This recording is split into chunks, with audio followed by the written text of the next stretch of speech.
very good morning to you. My name is Catherine Mwangi, and I am happy that you have found the time to join us this morning on Books and Blogs, right here on KTN Life and Style.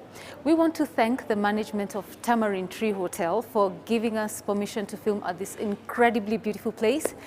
My guest this morning is Okonji, who is going to be speaking to us on the matter of debt. So if you know you've been living above your means, or you do not know how to manage the money that you have, whether it's little or much, this is a conversation I think you want to stick around and watch. So let's go meet him.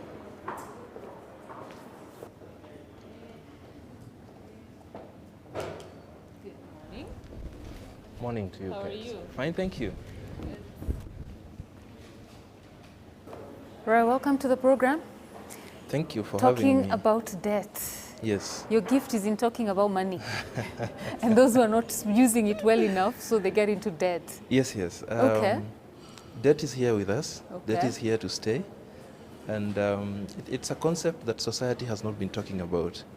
And it's a concept that is real, affecting real aspects of real people's lives. And so I felt there is need to begin to awaken the discussion around debt, that we need to talk about it, because the effects of it are real. We face them every other day. These days we meet people talking to themselves on the streets. Yeah, so that is what I do, just to offer education on debt. I'm a debt management and life coach, motivational speaker and author. How did you get into debt coaching or debt writing? Wow, my journey in the world of debt is a bit interesting. I've got heavy inspiration that is twofold. Number one, I have a banking background in my past. And all my years in the bank, I served in different sections of the credit function. And it was while serving in those sections that I encountered the real effects of debt, right? There's a time I sold debt. So I know how lenders would package debt so that the borrower would see sense in taking up the debt, right? There's a time I processed debt. So I had borrowers come to my desk and make applications. And then I would begin to observe them. I would tell them to give us a week or two. They would call me the next day. I would be asking myself, what is happening? How come they cannot wait for the week or two, right? Then there was a time I would be a relationship person for SMEs. And I would also begin to observe how debt would crush businesses and how it would also elevate small businesses into big ones. And so this debt began to look like a gun, so to speak, like where you point it determines exactly what happens to you, right? So then I began to really question myself. I would observe guys coming for salary advance every other month, like it was a second salary. Yeah. And I would begin to wonder, what is happening around these people, okay? And there was a time I was a debt collector. Now, this is where I met the real effects of debt. This is when I started meeting the realities of debt cracking families in between. I would go to chase for debt, and that day would be the first day the wife of the house is realizing that the man is indebted to millions of shillings. And when she looks around, she can't see what they did with any million of shillings, right? I remember going to repossess a television set somewhere. And that was the day the husband of the house was also discovering that the wife was indebted. And so these become issues that are issues of concern to society. Before I left that homestead, the husband told me that that marriage was coming to an end that very moment. What? So then I would be forced to forget my banking job. And become Then I would find myself engaging them, just trying to see how then things can be fixed between the two of them, and just to understand the depth of the debt thing. It was during that phase also that I met my first suicidal case. Met a guy who tells me I'm going to die. He borrowed and he has defaulted and he has been entangled into debt from left, right and center. He can't put a finger on what he did with any of the money. He has nothing to show for it. And the guy tells me, I thought the bank had forgotten. But now that you are here, I think the best option is for me to die. And I think he actually attempted. And then I would come back to the bank and tell the bank, kindly allow me to engage this guy from a personal perspective. A human, yeah. Right? Yes. So from that humanitarian view, then this guy would open up. Then I would realize how deep that thing had gone. He would speak to me how he had borrowed money, taken the money to quick win schemes, hoping to get more money.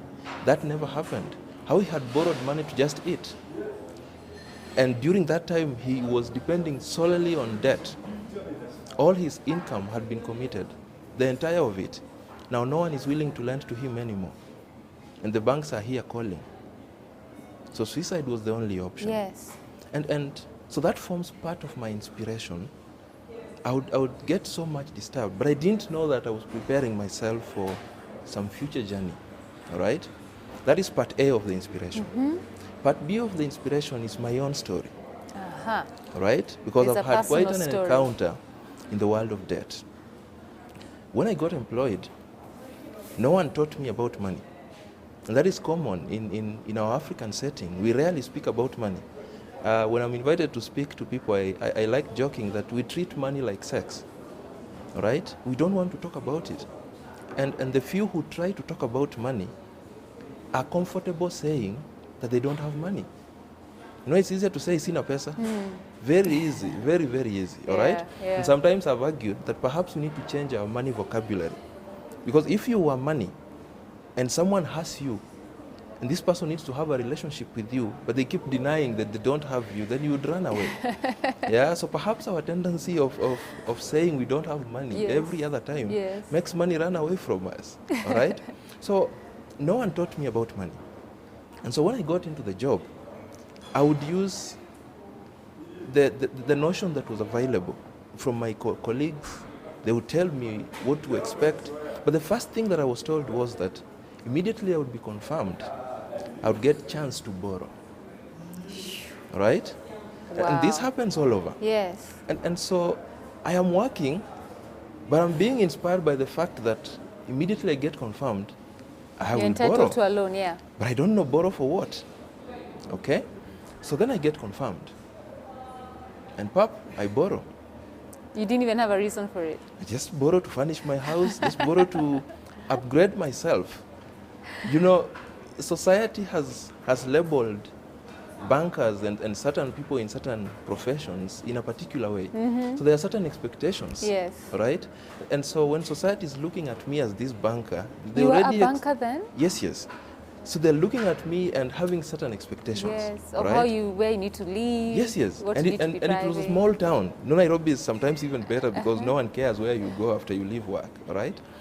And so in that small town setting, everyone seems to know you. On the road, everyone is like, oh, the banker, hi. And so I would borrow and furnish my house and just buy nice clothes and just want to feel nice and just want to upgrade myself. Yes. Now, when deduction started, then I would realize here is reality, all right? But then again, I didn't feel it, so I continued to live, okay?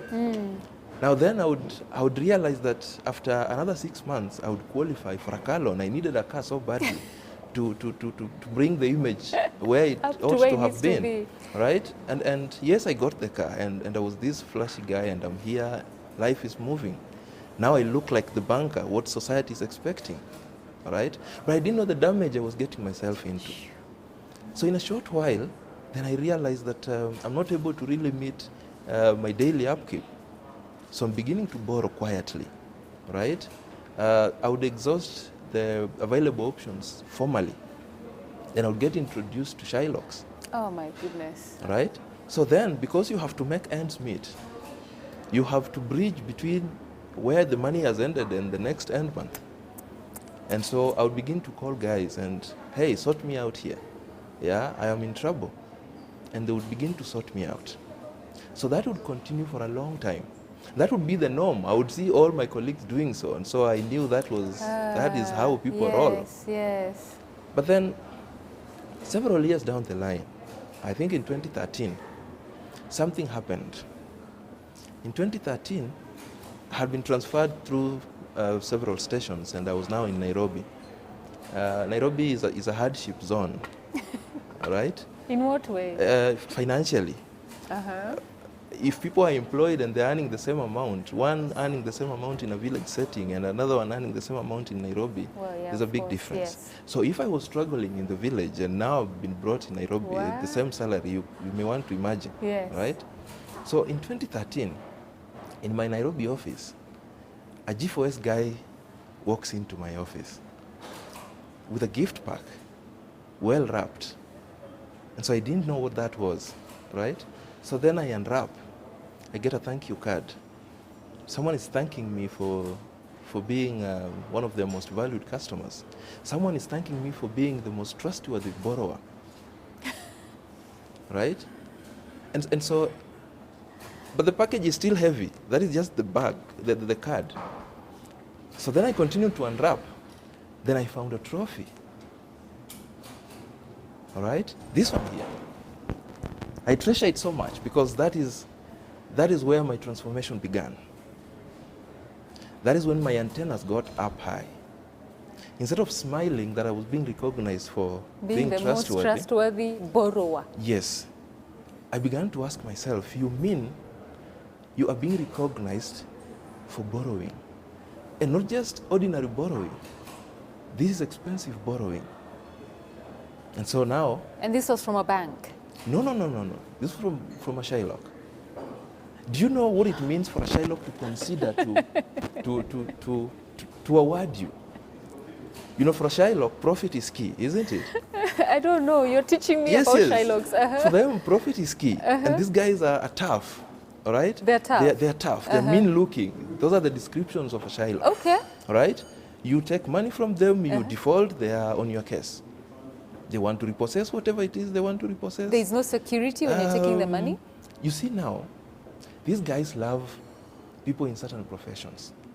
When they lend to an ordinary person, they will ask for security. Okay. But when they lend to people like bankers, they know that in the banking fraternity, financial discipline is key. You could actually lose your job because of financial indiscipline. If you gave out checks that would bounce, then you begin to get warnings and you could go home. So they know that. So they love bankers. All you need to do is just do a post-dated check. All right? And so my eyes then get opened. And I'm like, this needs to stop. Yes, I had interest in debt, handling people, forgetting about the bank and engaging guys one-on-one and just wanting to help them. But I really didn't know what that was. So now in 2013, I've received my trophy, my eyes are opened, and then I say, this trophy is going to be the center stage of my life. I actually placed it on my desk. You should place it even here. I know some of my former colleagues would be surprised. They never knew what it meant. It stayed there for long, for years, before I resigned. They would just come and think it's the bank that awarded me. They never knew what that was. They stayed there. But every morning I would look at it, I would get energized to work on myself. So I began studying debt. Yeah, unfortunately there are no books on debt. So I would just be Googling about debt. I would get articles here and there. Most of the stuff would be Western that may not be applicable locally. And yes. That was the time I began reading about money. That was the time I would start getting in touch with Robert Kiyosaki of Rich Dad, Poor Dad. I would begin to write to him and ask whether he has any book or any material on debt. And I remember they sent me some article on debt. I would look at it. I would try to apply it in my life to a certain extent. It was during that time that I came up with a certain formula. Then I would start taking myself through the formula. All through this time, I'm being invited to engage guys on issues of debt because I discovered my purpose in inspiring progressive change in 2013. So from then, I would begin being a contemporary motivational speaker, just reawakening hope in people. Yeah, but I didn't see the role of debt. Okay? But I was doing that, there was a question I kept asking God. What is the relevance of me working in the credit department throughout my banking life? Because I'm a strong believer that in life, there is no portion of life that is irrelevant to your mission, right? Everywhere you go, whoever you meet, they have a role in your journey. Very true. So I wanted to understand what was the relevance of me being given credit roles. Everywhere I have served in the bank, I have tried all the other roles, but people would say credit.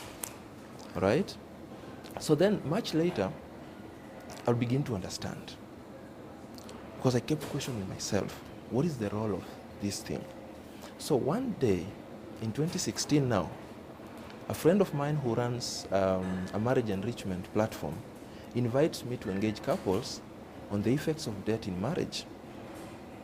So I ran the platform for the whole day. So by the end of the day, everybody's like, wow, debt consultant, this was great. And I would be like, why are they calling me a debt consultant? I was just doing it, okay? Yes. And so I went home thinking. Then a short time after that, my wife and I attended another marriage enrichment seminar as participants now. I was not facilitating. And there was an activity that was being run. And my wife was asked a question about me. What is this one thing that this guy is always readily available to help when called upon? And the other couples had known me from other areas. And so my wife said debt. But that was in private. Then they asked me the same question now in public. And me, I thought the answer was inspiration. So I was about to say inspiring guys. And before I could answer, all these other guys were like, come on, Roy, this is so obvious. I was like, what is obvious? I actually failed the question because I said inspiration. And everyone was like, no, debt, debt. So then I went home. And that is when the revelation came. A few days after that, I would then realize that, so I could actually inspire guys in the line of debt. There is no one teaching the borrower. All the lenders are hawking debt. I keep saying debt these days is being sold like mangoes. You wake up in the morning, your phone tells you your limit has been enhanced. Yep, and you thank God for an answered prayer. What was your prayer? All right? Yes. But no one is educating the borrower. So then I would decide, why don't I step in this space? Because I have a background, I have interest, I have experience. Yes, you've gone through it. I've gone through it. I have witnessed people go through it, every other aspect of it. So I would decide then, let me step in. Let me begin to educate the borrower, okay? Let me begin to train borrowers on what it is about, the debt is about, yes. All right? And then I would quit employment. The push was so serious. We did then step out and begin to work on this thing, all right? So then I would disappear from the public scenes for about 3 months to work on the products around debt. Then I came back, having created enough content for training and for speaking, enough topics around debt, yes. Having gotten all the inspiration I wanted, having played back all my life tapes in the world of debt and things like those. Then I started something I call the debt clinic. I'm telling guys, look, you don't have to commit suicide. Just come, let's chat. Let me listen to you. Let me understand you. You've been there. Okay? Let me try to figure out how you can then begin your journey out of debt. So I would launch the debt clinic. That was early last year. We celebrated 1 year of the debt clinic in March, right? And so far, so good. Wow. Yeah, because the list is growing by the day. Yes. Of people who just come and I listen to them, created some tools that I use to help them really gauge themselves where they are and things like those. Yeah. Yeah, so then that has become my world. I just speak debt. So you found purpose. I train debt. I'm just in my space. Yes. Yes, among other life skills. Yes. But that is the main one. Debt was meant to ease in life, to make things a bit easier, to be a catalyst to wealth creation. Wow. But look at what debt is doing to people today. It's killing them. Today, the same debt that ought to have given people, to have afforded people sleep, is giving them sleepless nights. The same debt that ought to have made life easier has complicated it for majority of the borrowers. Okay? So my biggest question is, what happened? What went wrong? If this thing was as good as it was brought to us, something broke what somewhere. happened? Right? Then you begin to realize things went wrong the day we began to confuse debt for income. The day we began to look at debt as another alternative to earning, as a shortcut to getting money. The day we began to borrow simply because we qualified, not because we needed. I keep saying that you don't borrow just because you qualify, because there's a willing lender. You need to borrow because you need to, all right? And so that is when things began to go wrong. We started borrowing for consumption. And you see, when you borrow for consumption, the message you're sending home is clear, that you're living beyond your means, all right? It means that you're living your tomorrow today. So what are you going to do when tomorrow comes? You'll be in a bigger mess. Yes. You'll be in a bigger fix, all right? Now, I need to clarify here that debt is neither bad nor good in absolute terms. Okay. But what is absolutely bad is the trap of debt.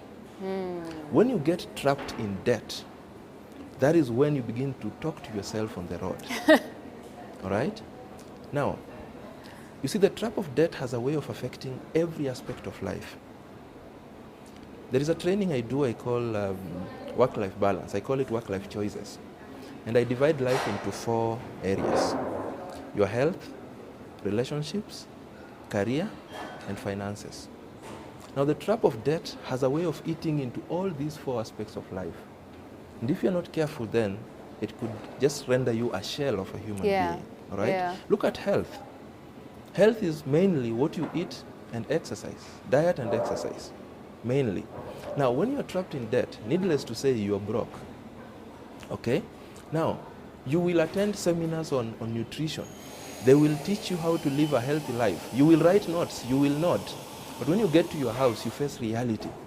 Yeah? When you go to the supermarket and check the prices of the foodstuffs they have recommended, you begin to realize, this cannot happen. Yes. That is the time you start to give excuses. You begin to rationalize and say, you begin to remember how your grandfather lived for 100 years without testing any of those things they are referring you to. You begin to remember how many years you've lived and nothing has happened to you without using any of those. But it is not you speaking, it's the trap of debt speaking. Trap. All right? Yeah. Look at exercise. You will nod and you will acknowledge that it's good to exercise. But you know you cannot pay your gym subscription if you're trapped in debt. Yes. All right? Yes. So you'll give excuses. Yes, for a lot of things. You'll give excuses. Yeah. The reality is that you do not have the funds. Yeah. Okay? I think there's quite a lot to discuss with this topic. There is. Yeah. There is. Yeah. And that is how the trap of debt begins to eat into you. Okay. So now then, I would sit and say, I may not be everywhere all the time. So let me pen down some of these things to educate the borrower. The book can get to where I cannot get. Yes. All right? Yes. And so, so the books, where can people find the books? Oh, the book is found at Chania Bookshop. Okay, Chania Bookshop. Chania Bookshop. But the easiest option is just to get in touch with us. So why don't you give them your contacts or however they can get in touch with you? Thank you. Even for the debt clinic, by the way. Yes. What they need to do is to either call, WhatsApp or SMS 0720 72 1972. All right? They can also visit. Just repeat the number. 0720 72 1972. All right? They can also visit our website, www.focusuniversal.co.ke. They can also visit my blog, where we have more than 100 articles that you can benefit from, www.royokonji.com. www.royokonji.com. I have a Facebook page where we have inspiration every day. Yes. Roy Okonji, Inspiration and Debt Management. Roy Okonji -Inspiration and Debt Management. So that's on Facebook. Yes. So Facebook, you have your blog, your website. Yes. And then the number. And the phone number. Yes. So if you need the book, you just say you need the book. Yes. We deliver the book wherever the clients are. I think it's prudent for us to have you again. I think there's a lot that we haven't covered. There's a lot we haven't covered, including, tackling why do people get in debt. I know there are reasons for that. Exactly. There's pressure from everywhere. Yes. And even how to behave when you're in that fixed situation. Yeah. So we'll definitely call you back. Today we had time for this half hour. Thank you. Then maybe there'll be another half hour. Yes, Isaac? There'll be another half hour. Okay, cool. Thank you so much. Thank you so much, Roy. Thank you for having me. I appreciate your time. Thank you, thank Very you. good speaker you are. Thank you, I'm humbled. So we take a quick commercial break. We thank the management of this incredible, beautiful hotel, the Tamarind Tree. It's located along Langata Road. Just as you turn to Carnival, you just go straight, it's there. Beautiful place. Thank you so much for hosting us. Brian Suma should be next with Beyond the Sport. If you need the details again of how to get in touch with Roy, just check on all our social media pages. We'll have listed them there. See you soon. Ile siku mara ya kwanza ulipoingia katika ulingo wa taekwondo mashindanoni ilikuwa vipi? Niliogopa.